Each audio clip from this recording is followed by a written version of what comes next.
Today's episode of Market Talk is brought to you in part by GrowMark FS. Keeping up on the latest in ag is a challenge to say the least, but there are experts nearby ready to help. You'll find them at your local FS. You can trust them to bring you customized agronomic and energy solutions born of the latest thinking.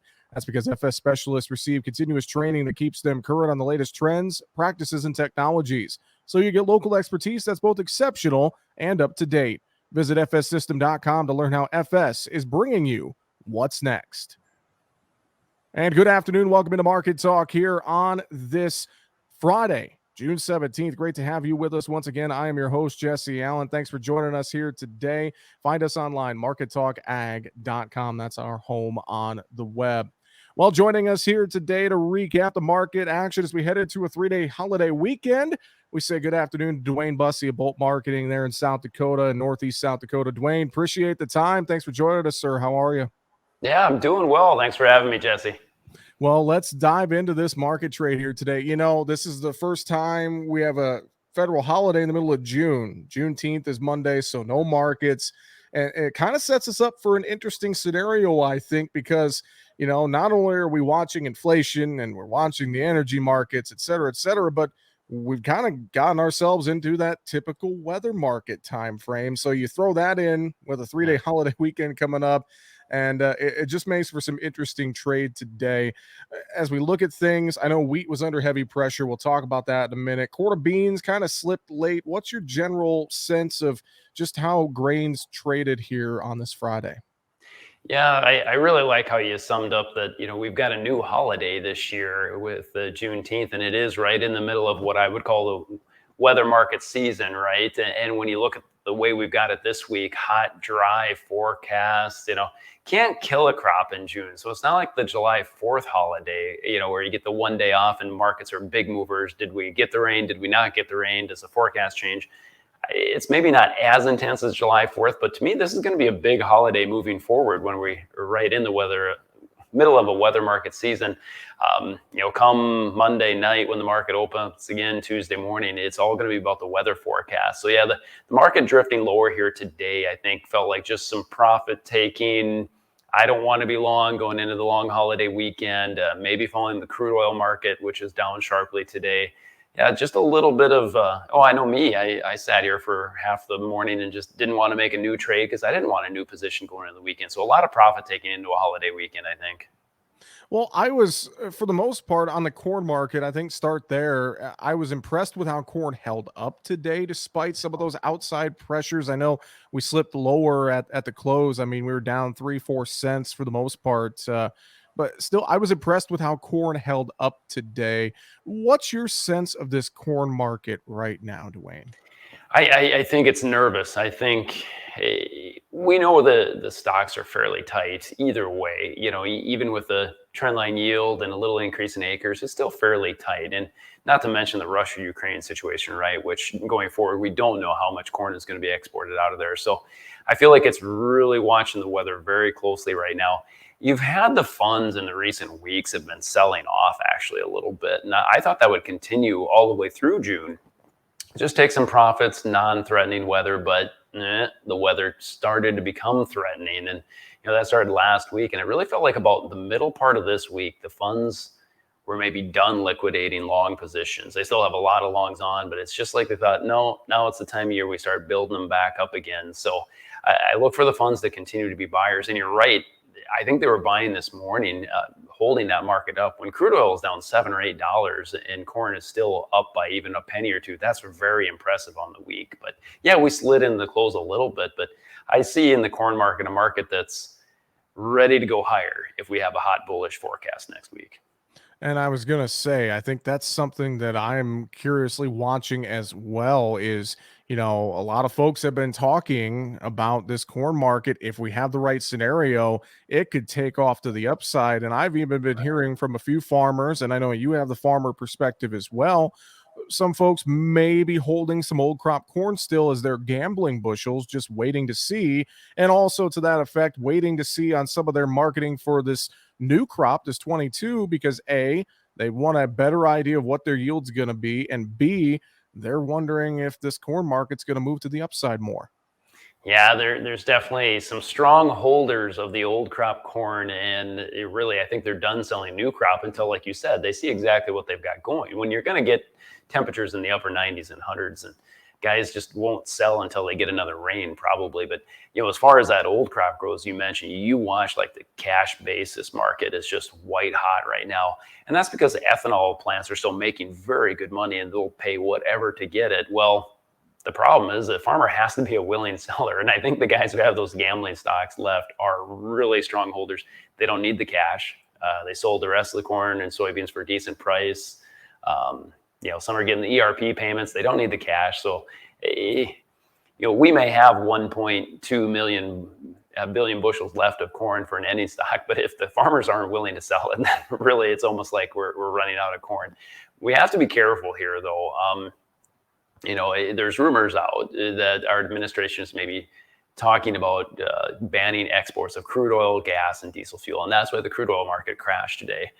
Obviously, if we lose that ethanol margin, these ethanol plants might stop from begging in this high plus basis, and they might flip to go, you know what, we can't get the corn anyway. We're going to shut down for a month, do our maintenance, and then wait for new crops. So if you are still holding on the old crop, I get it. We could go higher, but I'd say let the gambling stocks go. This is a great price.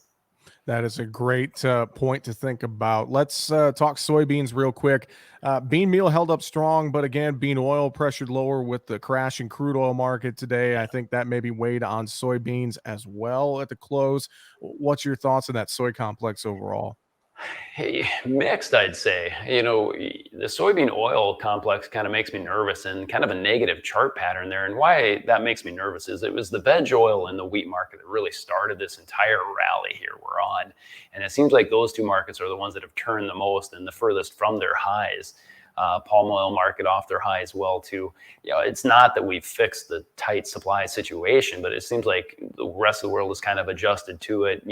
Supply and demand does that. You get a high enough price, you ration, man, you find something else to use. And it seems like that's maybe what happened here a little bit in soybean oil going down. But when I think of the soybean market, though, I see a market there that I think Informa was right when they came out with their estimates this week about less soybean acres. I can tell you up here in the Northern Plains, we pushed and pushed, and we're still pushing, and guys are still planting beans. But we pushed corn so late that the window to plant all of our beans was pretty narrow. So guys are pushing, but I think the soybean acreage is going to be lower than what we thought on March 31st. I don't know if it's 1 or 2 million acres, but the thing is, we're in such a tight situation for soybeans, we can't lose any acres. But I'm afraid 750 corn bought some acres after March 31st.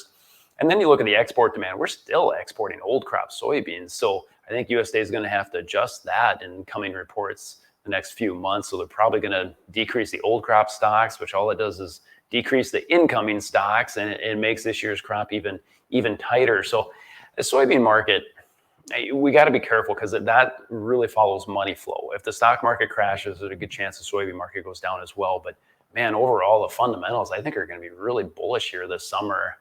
So we can always pull back. I don't know if we got $2 worth of inflation into these prices or not, but the supply and demand fundamentals are definitely still bullish. Well, to your point about some of the planting issues, we have that June 30th acreage report on the horizon. That's Right. always a big market mover, but one has to wonder how completely accurate is that report going to be? It could be Yeah. close, but how accurate is it really going to be? And I know there's been the rumor about maybe a resurvey in some states from USDA, but that's not confirmed yet. So one has to wonder with that on the horizon, how is that influencing the markets right now? That's a great point you brought up. I can almost guarantee there's going to be an asterisk sign behind this report that says we're going to resurvey later because, and I can tell you why. I'm also a crop insurance agent, and literally yesterday I finally started getting in acreage reports. So farmers are done planting, they're ready to report acres to FSA and to their crop insurance agent. Well, if we're just starting that process now, how would USDA be able to calculate how much prevent plant is up here in the Northern Plains? So I think you're right. We're going to get a number, and there's going to be an asterisk behind it and a whole bunch of questions, just like there always is. And I understand that, but we'll see. But it'll be a big report either way. I look for it to be somewhat friendly because I think old crop demand has been good, so the stocks should be tight. But I also think, new crop, I think we're going to lose some acres to prevent plant, but maybe that's backyarditis for me, getting about 60% of our crop planted here in South Dakota. I tend to feel like, well, everyone's got prevent plant, but really nationwide, it wasn't that bad other than the northern plains. Well, DuWayne, let's switch gears. I purposely held off on the wheat market here till we got mid-show because I didn't want to start with the ugly market today, but that was a rough one. I mean, you look across Chicago, Kansas City wheat, 40 to 45, some cents down. Spring wheat wasn't too far behind. I know we're harvesting right now in the winter wheats. I just had a windshield view. We were talking about this, you know, off the air earlier this week. Southern Illinois, the wheat crop there really looks good. But then on the flip side, I know we have our issues in the southern plains. We've had issues planting in the northern plains. But do you think that maybe there was some harvest seasonal pressure in here today, or what's going on with these wheat markets? I think the harvest pressure is definitely part of it. And that's the seasonal play, right? No matter how small the crop is, how low the yield is in the southern plains, which is both this year, right? No matter what, you're not going to run out of wheat during harvest. And wheat's going to town right now. So, of course, the basis is probably pulling off down there. I haven't heard much for good yields out of Kansas and Texas, Oklahoma, but that's what we expected, right? I think as they move further east in Kansas, they're going to find some better yields. But so, yes, I think part of it's harvest pressure, but honestly, Jesse, I think there's something else going on here. I think it's a money flow issue. The wheat market, did we ever really have a case to go up to $12.75 wheat? Probably not, because we weren't exporting any when we were at $10. And we have wheat in the U.S. here. We're the highest wheat in the world, or at least we were. I'm not sure if we are after today, right? But I feel like maybe we got some funds and some money flow just leaving this market. Doesn't mean it can't come in this fall if we find out Ukraine can't get the wheat out, but it feels to me like this market's trending lower, and not just because of harvest pressure. Well, I think as well, yeah, obviously have inflation issues. The stock market and the high US dollar is going to be an issue for us as well Right. with the wheat markets. So I think a lot of those factors are maybe at play as well here throughout the wheat complex, just on the broader scale of everything right now. Yeah, I'm glad you brought up the currency situation. We've kind of forgotten about it as all these other markets are just taken off and been wild. But yeah, you're over 1,000 points in the U.S. dollar index today, so you're at 104. I mean, we're at the levels we haven't been at for a long time. I know we pulled back yesterday, we shot right back up again. So yeah, when you think recession talk, stock market below 30,000, you just I don't know. Usually when you talk inflation and recession, you think that the ag commodities are going to do well, right? And I understand that, but we got to remember we haven't gone through an inflation like this in 40 years. In the last 40 years, the difference in our markets is we have money flow. That's 90% of our markets that they don't know corn's yellow.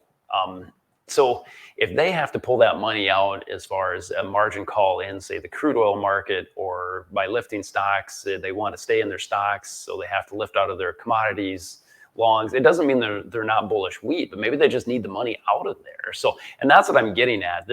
We got to remember there's a whole inflation play in all of our markets, and go back to like December corn at say 750. How much of that is inflation?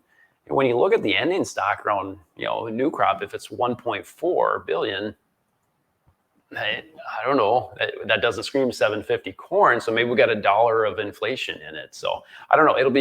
It's tough for me to guess where we're headed, because we're going down uncharted territories here, but just be cautious. And I think it goes back to the original question about old crop. I'm like, you're making a ton of money, just sell it. And when it comes to new crop, hedge a decent amount up here. It's just good profits. Let's talk livestock, DuWayne. Solid day to wrap up the week and head to the holiday weekend in cattle and hogs. And, I've been talking with a lot of folks here recently, and we've kind of almost married the cattle and hog markets together. They have a lot of similarities to each other right now, but they also have their differences. But to start with cattle, as you look there, I know we saw some good cash trade this week. We saw some good strength on the board today. Hearing about some of the heat stress in some of those Southern Plains feedlots and some cattle losses. So, I mean, there's a few different items swirling around the cattle market as a whole, fats and feeders right now. What do you make of cattle heading into the holiday weekend? Yeah, I think we had to build in a little bit of a weather premium into the market there was no weather premium in it. And what I mean by that is what you mean, the hot heat stress, everyone's seeing on social media, some death losses in Kansas, and how many, that's a great question. I don't know that, can't answer that. But what I can answer you is they're not gaining any weight when it's 100 degrees outside. And already our feedlots are very current with lower weights year over year. So even though we may have plenty of head to be slaughtered, the weight and the production number per week should start to decrease. And I think that's why this market had to go higher this week. And that's why probably packers were anxious to get the cattle and get them booked. So cash market was up as well too. We had a higher week, but you still got June and August cattle well below the cash market. I'm hearing a lot of 145s. Now, granted, I'm up in the north, but with August at 136.5, it still seems like it's at a discount. And a really good close for the week. We gapped higher a few days ago. Looks like a very strong market there that should keep going. On the feeder side, though, Jesse, I mean, I kind of scratch my head and get a little nervous too. If corn's going to take off higher or stay strong on a high dry forecast, I think 176 is too high for November feeders. But if it rains next week and we start to do the seasonal tendencies and pull off here, I suppose it can hold there. But boy, you're going to have to get corn pretty cheap to be about $10 over the price from last year. I was going to say, who wants to feed $7.50, $8 corn to feeder cattle right now? I think that is a concern for sure. Yes, absolutely. Yeah, I sure don't. It seems like a pretty high price to me. We've been doing a lot of the LRP insurance on the feeder cattle, which is basically a glorified put option, for cow-calf guys. You're $10 higher than the highest prices last year for the small calves. You do all that hard work. Let's make sure we protect some profits. Very true. Hog market, July took over front month here this week. That's put on some a little bit of premium up to 111 here today at the close, even up 142. But you look at hogs here. I mean, some of those deferred months were still 80s, 90s. It feels like we still kind of held this or holding this range in hogs a little bit. But what do you make of the hog market here right now, DuWayne? I think it's a market that had to play a little catch up, just like the cattle market as well. You had the pork cutouts higher, cash index going higher, maybe a little bit of concern about weather premium there too, which I don't know if you have to say that in hogs, but it's just when it's hot, it's hard to gain weight. I get that. But really, to me, it goes back to strong demand. With the hot weather too, something I can actually do is sit out on the patio in the shade somewhere and grill some pork chops, some steaks. So I think grilling demand is helping the livestock markets as well as we get into grilling season. So yeah, probably just a little bit of catch up to the cash market. I feel like we maybe overdid it just a little bit in the hogs today, but I guess the market will tell me that on Tuesday if that's true or not. Very true. You mentioned the sharp sell-off in the energy market here. I mean, as I look at crude oil right now, it's down below $110 a barrel. Any thoughts on what we've seen there, or any thoughts with the stock market and the inflation news with the Fed rate hike this week? Yeah, it was quite a week, wasn't it? Yeah, the Fed did come out with that 75% basis increase on interest rates. The reason the crude oil crashed here, so back to that, that's all in recession talk now, are the highs in. But yeah, it sounds like the administration is really thinking about banning crude oil exports, gasoline exports, diesel exports. Biden wants to go talk to Saudi Arabia about pumping more oil, which good luck there. They're going to do whatever the heck they want.